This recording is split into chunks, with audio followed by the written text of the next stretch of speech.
Welcome to Blind Abilities. I'm Simon Bonenfant. Traditionally, touchscreen kiosks have been inaccessible to blind and visually impaired patrons. However, with the help of companies such as Storm Interfaces, many kiosks are now accessible through tactile keypads and screen reading technology. While attending the 2024 NFB National Convention in Orlando, Florida, I had the opportunity to speak with Nicky Shaw, Operations Manager at Storm Interfaces. Nicky describes how Storm manufactures the tactile keypads, partnerships with programs such as TPGI and the JAWS screen reader, as well as a quick tip that you can use to find out if a kiosk is accessible. Nicky also encourages everyone to advocate for accessibility services to those kiosks who don't currently have the option. Users are encouraged to refer businesses to the Storm Interfaces website found in the show notes. So without further ado, sit back, relax, and enjoy my conversation with Nicky Shaw from Storm Interfaces. Live from the convention, I'm Simon Bonenfant, and today I'm speaking with Nicky Shaw from Storm Interface. Nicky is the operations manager for Storm Interface. It's great to speak with you, Nicky. How you doing today? I'm good, thank you, Simon. Thank you very much for having me. My pleasure. So for those who are not familiar with Storm Interface, can you give us an overview of what you do? Sure, yeah. The name might not be familiar to some folks out there, but basically we are a manufacturer of keypads, and we have a range of assistive keypads which have very tactile keys and also include an audio jack. And we sell those keypads to the manufacturers of self-service equipment, so the guys who are building the kiosks for McDonald's, for example, and Taco Bell and those kinds of guys, basically to help make the self-service accessible, because, you know, as we know, not everyone can use a touch screen. So if there is that tactile element, you know, our keypad coupled with the audio jack to provide audio output from the screen reader, then, you know, that's what our keypads are included for and hopefully help with. Great, and that's something that has gained a lot of use cases in recent years as technology has become a lot more digital and as things have been getting more advanced in the technology and the convenience factor, I know, for a lot of businesses.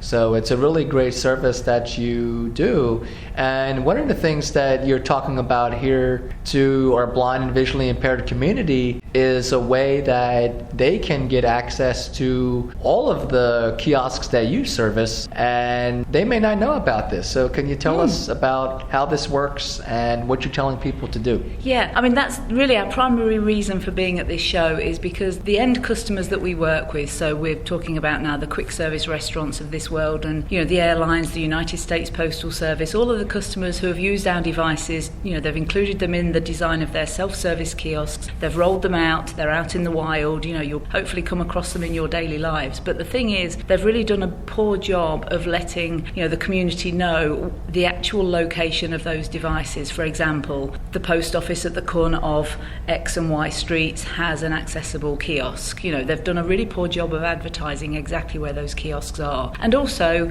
maybe us as a company have not done a good enough job of explaining, maybe on our website, for example, of exactly how, you know, if you found one of those keypads in the wild, how you would use it. So the reason we come to this show with a couple of kiosks is to hopefully, you know, let people have a play around with the keypads, learn how they feel, you know, learn the layout of the buttons a little bit, or just familiarise themselves a little bit. And the main thing, sort of thing I've been telling everyone here, is to familiarise themselves how the audio jack feels. It's a slightly indented audio jack on all of our keypads. And there's two reasons for having it indented. Is obviously one, so that you can find it, because if you sort of run your finger over the top of this sort of indented piece of plastic on the top of the keypad, you'll sort of be able to scratch your nail over the hole for the audio jack socket. But it's also indented like that to help people who may have a slight tremor or a shake to actually be able to locate the hole and insert their audio jack into it of their headphones. So the idea is so that people can familiarise themselves with how the keys feel, roughly the layout of the keys. And I want to say in our most popular keypad range, which is the audio nav, that's the one that McDonald's are using and lots of the quick service guys, The navigation keys, the up, down, left, right and centre enter key, they're in a cluster just like on a TV remote control, and they are often possibly just above the audio jack socket or to the right of the audio jack socket. But the idea is when a person connects their headphones, they push their audio jack right into the socket, make sure it's pushed all the way in. That then starts the screen reader. That's like the trigger to start the screen reader. So hopefully then the users of the kiosk will hear, welcome to the McDonald's kiosk, or their whoever's kiosk it is. There'll be a welcome message, so the person will know that they've connected their headphones successfully. And then if it's been, software interface that's been very well thought through and well designed, it will then explain to them where the keys of the keypad are in relation to the audio jack that they just found, and what they will do to use those keys to move through the options and make their selections and complete the transaction, or checking in their bags for the airline, or buying their stamps from the USPS kiosk, or whatever it might be. So the key is to find the audio jack, because from then hopefully once you've connected your headphones you should have an audio feed telling you what to do, reconfirming what you've selected, allowing you to go back and change your options if you've chosen the wrong thing. So that's the message we're getting out, is how this audio jack feels, where to find it. Is there a lot of other keys on the keypad? Is it extensive? Or I know that sometimes you can use these keypads to type in numbers or information. So how do these work, and are they standardized? Unfortunately, no, they're not standardized, because at the moment there's no law. I mean, the ADA standards were written 20 odd years ago and have really not kept up with technology. So I know the US Access Board are working on that. They're trying to improve things. Unfortunately, self-service is being rolled out so quickly. The laws are just not keeping pace with the technology that's being rolled out into the public. So unfortunately, there's no standardization. The only thing I would say to all the members of the NFB is, if you come across a touchscreen kiosk out in the wild, obviously you can find the touchscreen fairly easily because it's quite a big piece of equipment. It's often not possible for us to install the keypad really close, so it may be on a little, I'm calling them a little bump out, so it may be actually in a little metal bump out, which is the kiosk you tried here, Simon. We've got our keypads installed in a little metal bump out that's at the side of the touchscreen, but they may also be below the touchscreen, they may just be just below, they may be a few inches below. So it really is unfortunately a case of the users by touch having a feel around the edge of the touchscreen and that area around there to locate the keypad. And then in terms of our keypads themselves, we didn't want to give any of the kiosk builders, the manufacturers, any excuses for not including one of these keypads. And over the years, kiosks have there's less and less cabinetry. It's almost to the point where it's a touchscreen with a credit card payment device. So we've got several different shapes and sizes of our keypads. They all have one thing in common, or two things I should say. They have very tactile keys, which are usually shaped and have raised tactile idents to denote back, left, right, up, down. There's a raised tactile circle on the enter or select key. They also all have an audio jack, but the keys may be in a slightly different layout, but the keypads are different shapes and sizes, so there's no excuses for the guys building the equipment not to include one of our keypads.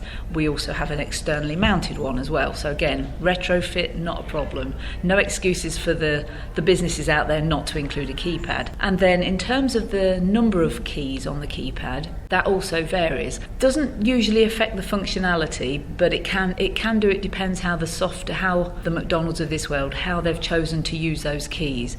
Usually the up, down, left, right keys are always navigation, but they can sometimes be used for volume control. For example, a double tap on the small square key that's next to the audio jack may initiate a settings menu, but again, all this would be verbalized. It would be provided through the screen reading software in an audible format, so that the user understands, or hopefully can understand, how to use the keypad.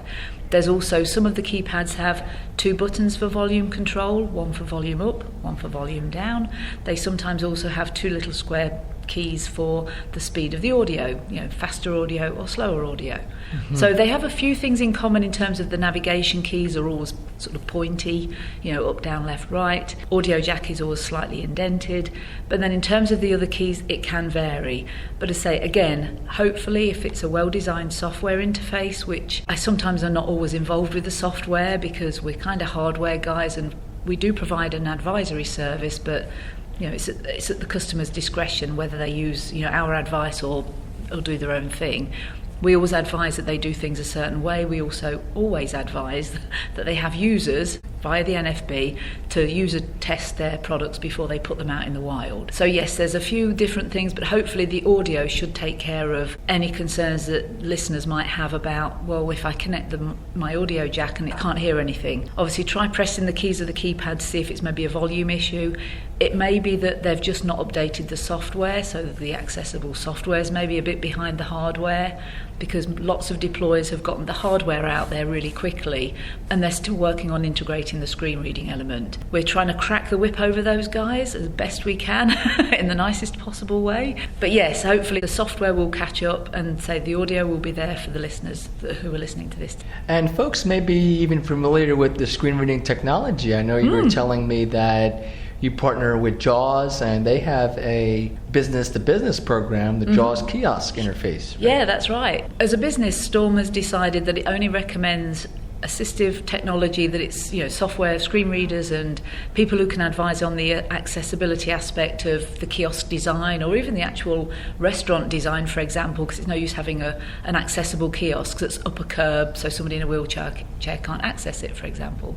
So we only recommend consultants and businesses that we've actually worked with on projects that have been very successful and have been well received. And JAWS is one of those companies. They have a great screen reader, like you mentioned, JAWS for kiosks. So we always recommend that. Often the end customers of this that we work with, they may have a large IT department who's been busy creating the web and the mobile app and the kiosk app. They may or may not have designed it to be accessible. We always like to think that they have, and we push them to. But if they're struggling because they might not understand exactly what's needed, or they might think this would be great, we think this would be accessible, and actually for anyone out there who has a visual impairment, might be not remotely useful at all. So we should never assume. So JAWS, we put them in touch with the guys at TPGI. The JAWS screen reading software is a great product, and the guys at TPGI who produce JAWS can then help walk that customer through how they remediate their software to make sure it works seamlessly with that screen reader. Just like if you're using JAWS at home on a website, you don't want it to hang halfway through that website and leave you wondering, okay, where do I navigate from to get to the next step or to buy this product from the website? It's exactly the same with kiosks. So the guys at JAWS can then walk the software designers through the stages to remediate it and make sure it works seamlessly. Yeah, and especially with that orientation as well. I know I've tested out and done some work with products that may work well, but if there's not clear instructions on how to orient a device to working with a blind or visually impaired person, that can also create a barrier. Well, that's it, exactly. I mean, and the biggest problem that we find is lots of the businesses that we sell these keypads to, I mean, yes, some of them do have accessibility departments, and those accessibility departments are employing people with various, abilities, and they may have visual impairments, so they have a really great resource right there. But not all of the businesses we work with have that resource, so we're often dealing with sighted people who are designing these kiosks. And as sighted people, we tend to think, oh, I know what I think would be really great for these people to help them use this kiosk, and actually in real life we're way off the mark. So it's that case of always trying to get the end users, always try and getting them involved in the design process really early on, which would be fantastic if we could always do that. Doesn't always happen, unfortunately. It doesn't happen often enough, and that's to say out of our control. It's down to our end customer. We always recommend it. Often it falls upon deaf ears, but we try to say, let's get everybody involved in the process as early as possible. And it's often the case that accessibility, unfortunately, is thought too late in the process. They've started creating the software, they've started on the kiosk design, they're kind of down the process when somebody thinks, oh my goodness, we've just remembered it also needs to be ADA compliant. It's like, yes, absolutely it does. And then they get us in, and we're modifying the kiosk design, and it's almost like we have to work backwards for a little while before we can proceed forward. So it's far from an ideal world. And I'm saying it also doesn't help that the standards are a little bit lacking behind as well. I know the guys at the US Access Board have been working hard to try and get the ADA standards updated, but unfortunately we really need that change to happen sooner rather than later, because self-service was exploding before COVID. COVID has really sent it into orbit. And we hear from lots of particularly restaurants and retailers, they're finding it difficult to retain staff. So they are looking, unfortunately, more and more at sort of automation because they need to keep their businesses open. So kiosks and self-service is not going away anytime soon. So the standards have really they need to be getting cracking with getting those standards updated. Yeah, I mean, I think of even self-checkout terminals that they have at the grocery stores and things like that. It's just kind of become so standard into our society that things are automated. The ATM machines, just so many things in our world. Well, that's it. I mean, banks are closing down branches, so really often all you have is some sort of ATM on, in maybe a grocery store. And yes, you're right, self-service grocery lanes, they're hopeless. People seem to forget in engineering, the guys that are designing the equipment seem to totally have forgotten that universal design principles that, maybe were taught years ago, but seemingly, I guess nowadays is maybe not such a big thing in some of the course criteria for these engineering courses. But it's often when I'm looking at some of this self-service technology, I think this really wouldn't have been that difficult. If it had been thought about from the very, very get-go, this thing would have been way more accessible, because I know people in wheelchairs struggle to reach the plastic bags at the self-service. Again, wouldn't have cost any more to have moved where those plastic bags are located so somebody in a wheelchair can reach them. Likewise, touchscreen terminal can't be used by everyone. Include a tactile keypad or a device from Storm, or a tactile device with the audio jack. Have it towards the front, don't have it towards the back, because there may be people in wheelchairs who also need it. So there's so many design things, but I say it's often just poor design. It's the cause of lots of, we say to lots of our customers, almost try and think of it as usability. Don't try and think of, well, what do I need to do to be ADA compliant? Almost to a point, put that to one side for the time being. Let's concentrate on making it usable by as many people as possible. So, and we know that they're worried about being faced with a lawsuit or whatever, but we often say to them, think about usability. Think of all the different customers that may be using this kiosk. They may be sight impaired, they may be in a wheelchair, they could be elderly, they could be very tall, they could be very short. All of those different people that are using this, we shouldn't be excluding any of them. The technology is there. With good design and lots of common sense, it really is possible. So when you contract with a company, I know you mentioned McDonald's and a lot of other chain businesses that you work with, are you working with them to develop this for all their locations, or do they tell you certain ones that they want you to implement the technology in? It's kind of tricky, because we definitely work with the end deployers, so like you said, the McDonald's and the Taco Bells of this world, but we also, more often than not, we're actually also working with the guys that are building the equipment for those end deployers, so the people that are actually building the physical kiosks themselves, because those are usually the guys that are buying our keypads, then they're branding the kiosk for McDonald's or whoever it might be. So we're kind of working with both of the teams, the people physically building the actual physical equipment, as well as the actual guys at the McDonald's and the software teams and the people there. So it's both of those teams that we work with. And sometimes there's actually lots of people involved in the team, because they could also be contracting the software development out to a third party. Then there's also the screen reading guys. So sometimes we have conference calls and there's probably 6 or 7 different businesses on that call, all for the one project, the one business's project. And it really differs from each. McDonald's would be a different situation to Taco Bell, which would be a different situation to United Airlines, which would be different to the USPS. So we work with all of the partners in whatever capacity we can. Our main focus is always accessibility. That's our jam. That's our holy grail, if you like, is the accessibility portion. And if we think that they're heading in the wrong direction, or we're kind of thinking some of the ideas that, again, the sighted folks have come up with that we think, I don't think that's a great idea, we try and rein it in, and then that's when we go to the likes of the NFB or maybe the Royal National Institute of Blind People, because we're a British manufacturer, we work closely with them, and we'll maybe get their expertise in to say, this is what we're thinking of doing. Is that a good idea? We really need your input. And then hopefully they will guide us and get us on the right path. Great.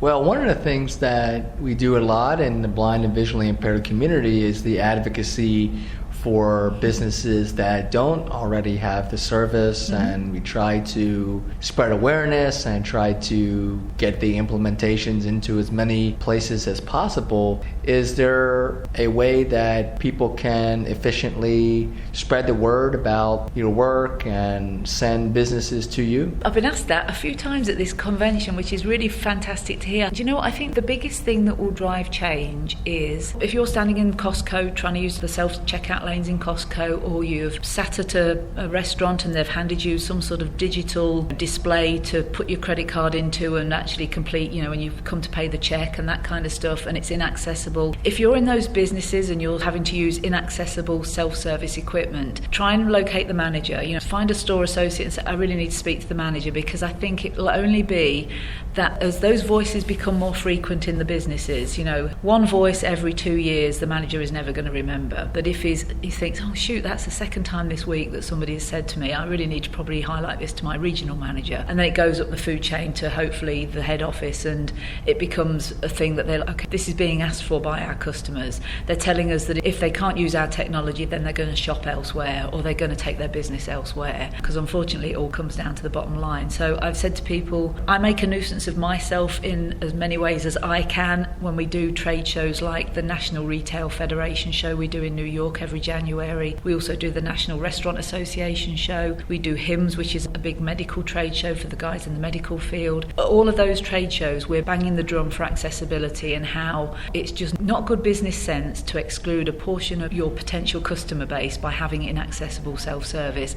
It's against the law. Flat out, it's losing you business. Get with the program, guys. Come on, let's do this. And I'm quite blunt. Everybody in this industry that knows me, quite blunt about it. I've just served 2 years as accessibility committee chairperson for the Kiosk Manufacturer Association, and we are always advocating. And the gentleman Craig at the Kiosk Manufacturer Association, people know him. I mean, he really pulls no punches when he talks to the guys at, like the McDonald's of this world or whoever. He'll flat out tell them in no uncertain terms, you morons need to be doing this. He's an older gentleman, not bothered about making friends. He's really there to kind of get under people's skin, because I think that's what we maybe need to do. So in the nicest possible way, that's what we're trying to do. But I think it's when they see, unfortunately, lots of the businesses that we deal with, when we talk to them about touchscreens being inaccessible, the first people that they think of, obviously, is people with sight impairments, which is absolutely, that's true. And so they imagine they're trying to guess at what percentage of the population that might cover, or what percentage of their customer base that might cover. But then we start saying, no, hang on a minute. If somebody can't read, maybe has dyslexia or an unseen disability where they're nervous about using,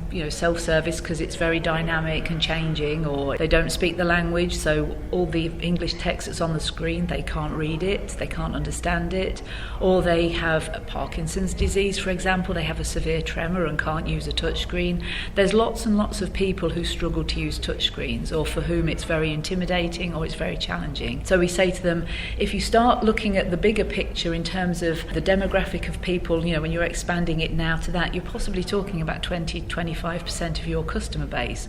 Why on earth would you roll out a self-service program where you're immediately excluding such a high percentage of customers? Because you have to speak to them in dollars and cents, because else they kind of don't listen. And really, it's a universal design thing. That's it. Exactly. That's what it goes back to. But unfortunately, we've been laughing a few people this week. So many things sometimes are just common sense. Yeah. For example, positioning the plastic bags in a position where a person in a wheelchair can't reach them, or like we said, having just a touch screen. I mean, it's common sense that not everybody can use a touch screen. But unfortunately, common sense isn't very common anymore, especially in the folks that are designing self-service. Yeah, there you go. And you're right, though. It is about business, and the flip side of that is that blind or visually impaired, or people that also need the service, as you mentioned, other groups, there's a loyalty factor. There's the building relationships of the fact that people will realize, wow, this company really understands and really wants to make a difference. So I'm going to take my business there. Yeah. I could take my business other places, but I'm going to take it to a place that's going to demonstrate that same commitment, that same value. Yes. And that's for accessibility, but also for other things as well. A lot of people are working on the environmental landscape as well, and businesses are really championing that, or championing equality in other forms as well. Well, this is no different. Exactly. You know, if companies are seeing that this is a value that is important to a large customer base, which why would they want to ever exclude money? Yeah, well, that's I mean, it. a dollar is a dollar.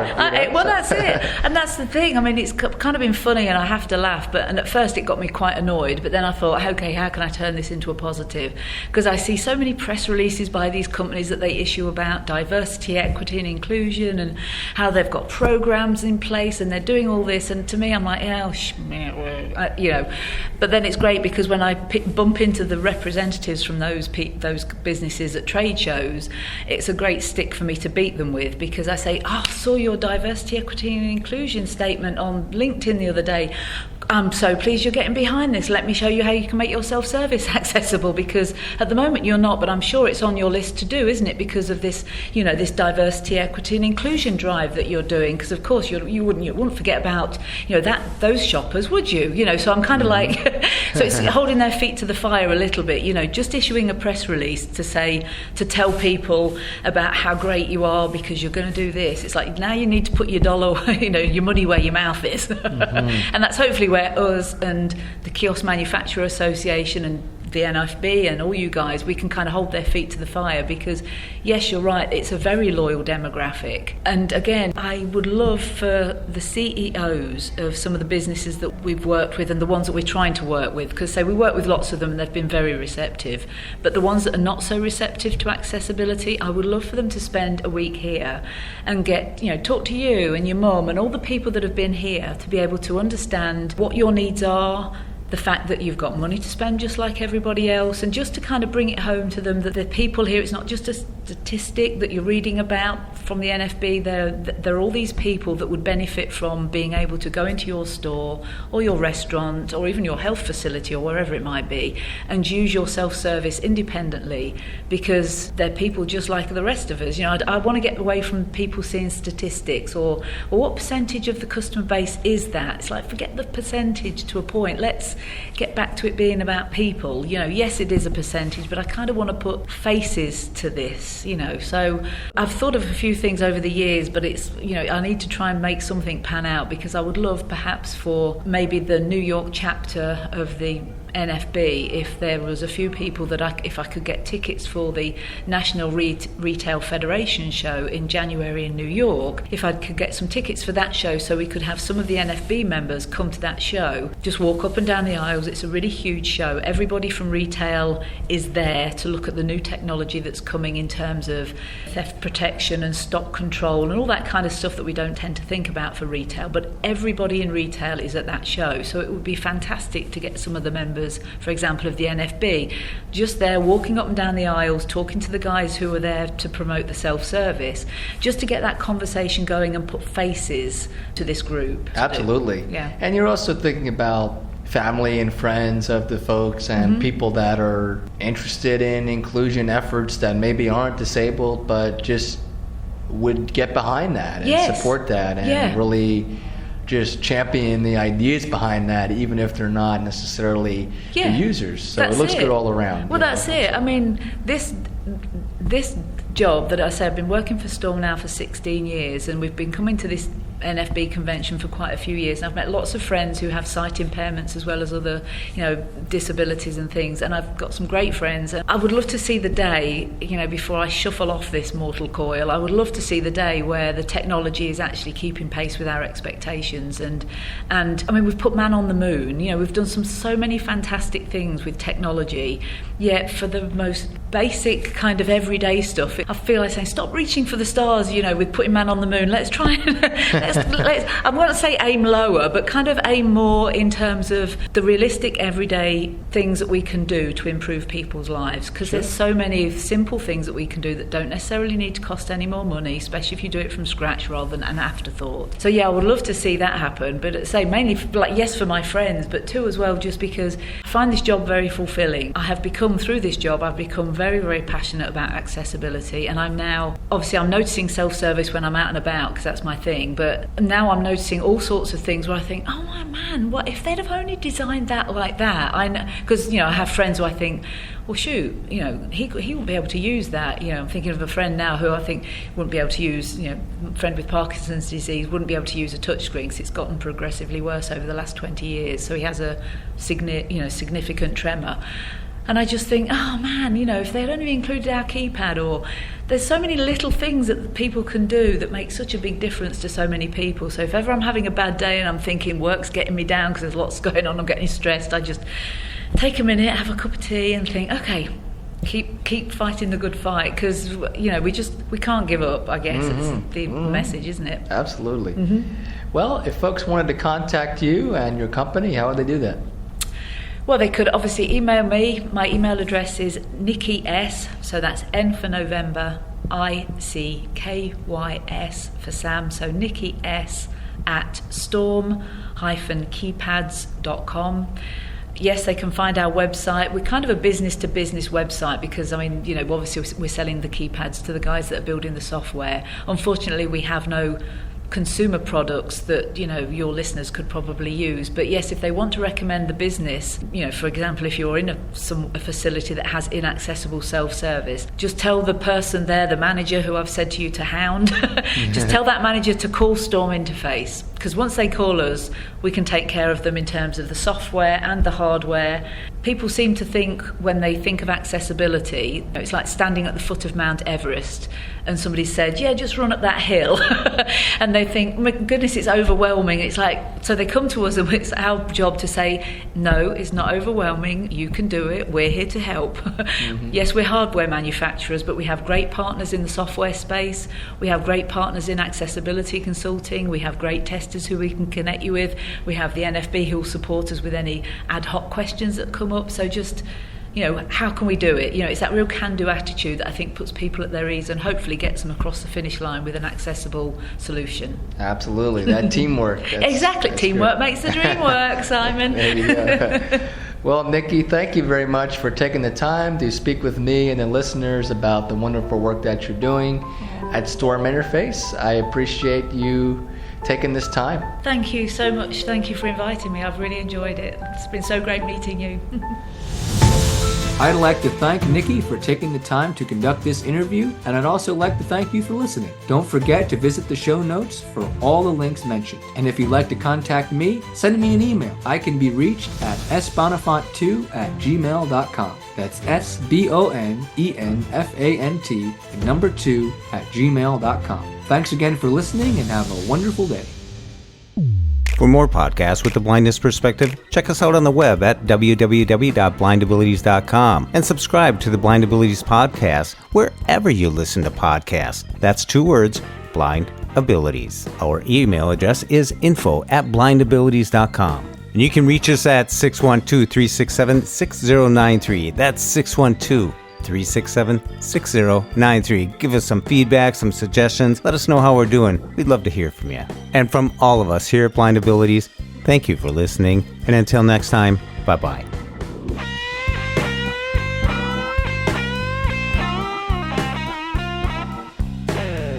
When we share what we see through each other's eyes, we can then begin to bridge the gap between the limited expectations and the reality of blind abilities. And the realities of blind abilities.